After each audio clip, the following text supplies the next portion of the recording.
Hello, hello! Magandang hapon! Ayan, napakasarap ng ating ulam ngayong gabi. Ito po ang tinatawag nila na Captain Boil. Ayan po, iba't ibang klase ng seafood. Hindi na po pinakita kung paano nilinis, ginawa, dahil alam naman po natin yan, lalong-lalo na sa ating mga Pilipino.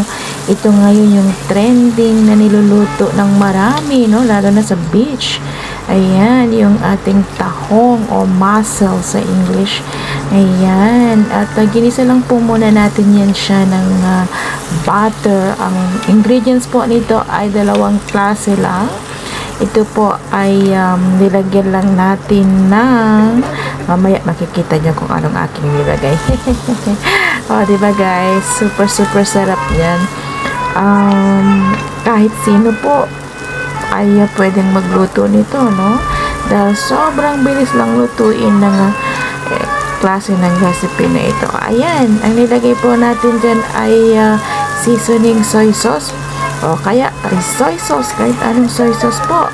Pero mas malasa kung seasoning soy sauce mga guys, kasi nga hindi na natin siya lagyan ng mga kung ano-ano pang bechin o kung ano-ano pang etchos. Wala nang masyadong etchos yung ating pagluluto nito, no? Isang ano lang ay lagyan lang natin ng ayan, crabs. Ang crabs natin na yan, na-steam na po siya guys, no? Tapos ikahalo lang natin siya dyan. Ayan. At yun nga, soy sauce lang po at saka chili sauce ang hinahalo dyan sa ganitong klase ng recipe na ito. Ay super sarap na po siya. Ayan guys, ang lagyan na natin siya ng chili. Ayun. Sa atin namang pagluluto ay walang yung iba ay sabi nila, oh mali yan, ganun. Minsan po ay depende sa ating taste, no? Kung ano yung ating panlasa ay yun ang ating ginagawa, diba?